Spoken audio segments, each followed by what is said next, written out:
The first thing that you'll notice that it will do inside of you, it's this one that says, I've got it, I've lost it. Usually meaning, I've got that good feeling, or you may have an aha moment that's like, I've got it. That's the spiritual ego. Because it's usually linked to, got what? Lost what? You're still here, who you really are is still here. But it's usually linked to an unconscious belief that we are looking for only positive experiences on this spiritual journey, and that's not true at all. So I've got it, as in I've got this nice feeling inside, and that's the spiritual ego judging the experience as this is what this is all about, when it's not. Don't rob yourself of the sad experiences too when it says I've lost it. That's the spiritual ego. That's the voice we need to try and notice if we can, because it will disconnect you from life. I've got it, connecting you to life, but on the flip side of that, I've lost it, implying I'm not connected to that nice feeling, which wasn't life anyway, although it is a part of life. It's part of duality, isn't it? Nice and bad. But the spiritual ego will convince you that you've lost it too. Lost what? But it comes from this unconscious belief that only good things should happen on the spiritual journey, and this is the spiritual ego's way of disconnecting you, of making you believe it as you, so that you don't feel the real feeling of you, the powerful being behind it, the witness.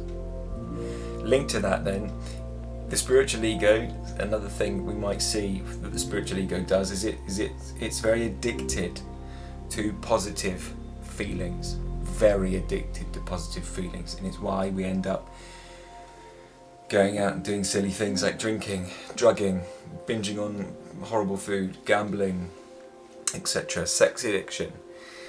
It's constantly looking for these positive experiences, especially after you've had a Kundalini awakening or some sort of really good feeling, blissful experience inside of yourself. The ego grabs hold of it and it's like, oh my god, that's what I'm looking for.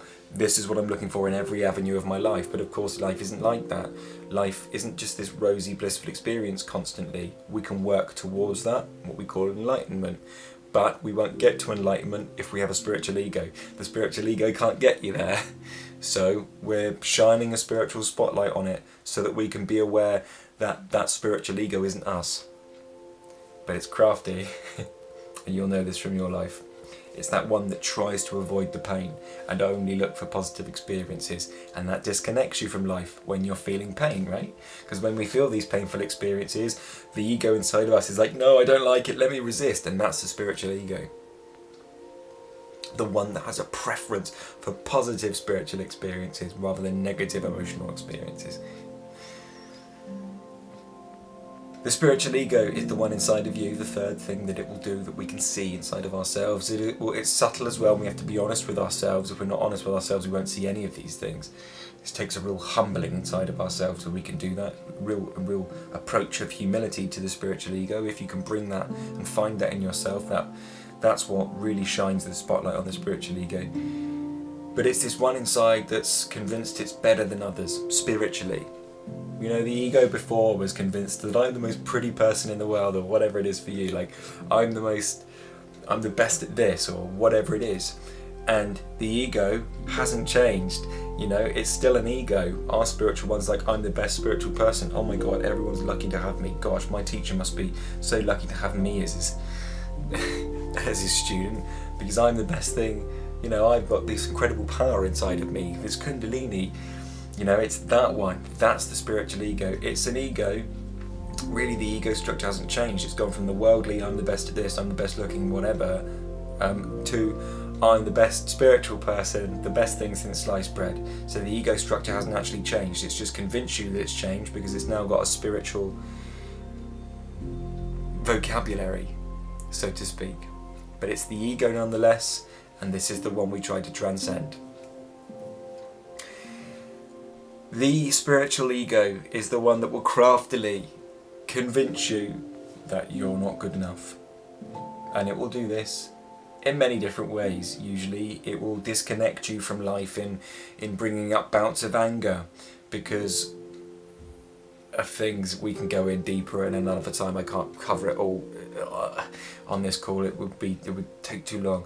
but it's that one that drives the anger in you for no reason, and usually bringing up anger for things that have nothing to do with you and you have absolutely no control over and shouldn't be bothering with. But the spiritual ego will drive this anger or this sadness or this depression inside of us for things that are totally outside of our control. It's the one that tells us, oh, that's why you can't get that, or that's why you can't attract that, and then the pain comes or the anger comes or the whatever it is. It's that one that convinces us that we're not good enough in this moment. And speaking about this, the fourth thing that, or the fifth thing, wherever we're at now, that this spiritual ego will do is it will search for more. It will constantly search for more.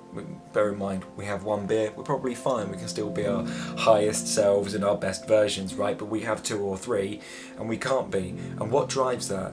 It's this a nice feeling inside that I got from one beer or whatever it is for you, and then that drive for more. We don't want more. We do not want more. Trust me, you have more and more and you get sicker and sicker, right? Same with food.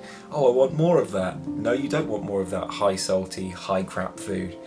But you're convinced you do because your ego said it. I want more, I want more. It's this addictive drive, isn't it? For more, when really we don't want more, because that's still playing on this 3D level, isn't it? We don't want more of the 3D. We want to settle back into the being that we are. We don't want more, we just want to accept the more that we have inside of ourselves, if this makes sense.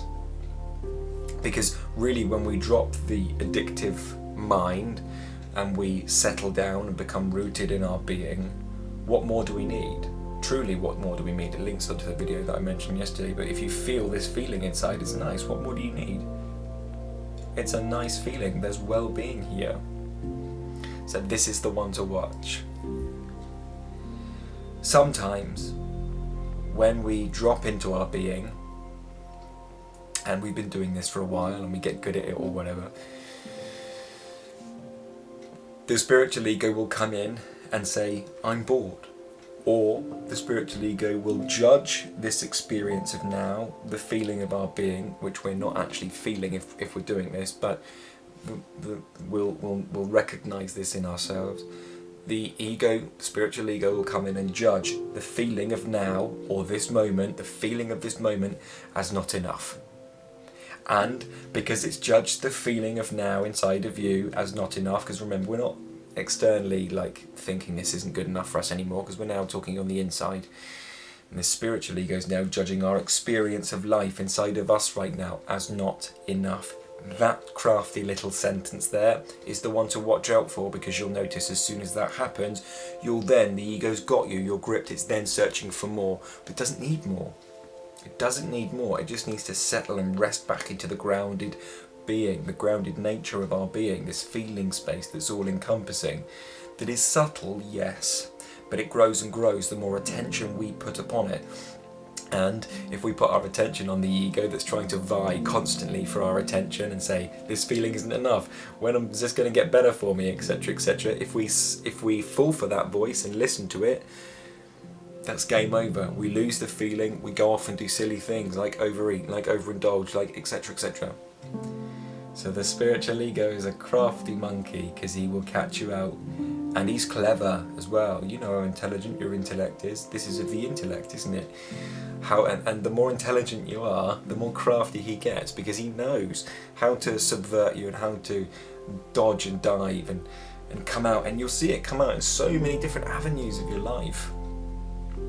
But of course, we can just baptize that egoic structure, that identity into the feeling of our body, and practice perhaps abundance. Just tell us, well, I'm abundant in my feeling. This feels abundant. I am abundant. This feels great. Convince yourself that it does, because it does. It's just that we have to hold on to that feeling of our being for a long enough time for it to start expanding inside of us. Finally, the spiritual ego's best tactic, and it's a silly one, and it's one that I lived with for ages, and it is embarrassing really when you see it in another person, because I saw it in myself and now I see it and I'm like, gosh, that's pathetic. And it's this one inside that always needs to be right. Why on earth we do it, I don't know, because firstly, most of the time we aren't right. Second of the time?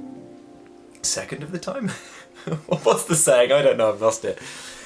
But second of all, firstly, it's not right, and second of all, it usually comes with this arrogance, doesn't it? Because it's making somebody else wrong, and it comes with this this sense of not inferiority. What's the other word for it? This heightened sense of self-righteousness. That's the word, self-righteousness, because it's like, I've had a spiritual experience, I know exactly what I'm talking about, when really we don't. We really don't most of the time, especially when it's coming from the ego.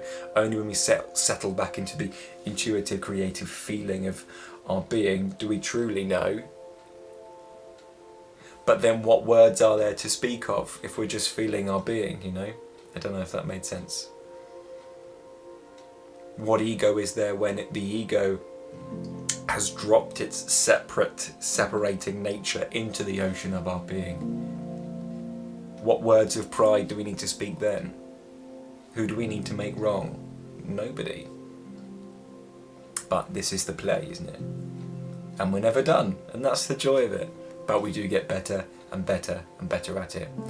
Down below, should you wish, there's a free guided meditation that will help you drop your little I, or the ego, the wave, we can call it, into the ocean feeling of your consciousness, dropping the little I into that blissful feeling by stoking up a feeling, a high vibe feeling, by oxygenating the body, by detoxifying the nervous system through a breathing practice that we call in yoga cosmic double breathing. That's available down below. It's free, but you have to sign up. And again, down below, there's a free community for awakening souls, for people that are going through an awakening experience, who have nobody to speak to and feel lost and feel alone, because I get it, I've been there. That's why I've made the group, so that you don't have to feel the same way that I did. Okie dokie, that will do. Thank you very much for watching, and have a lovely evening.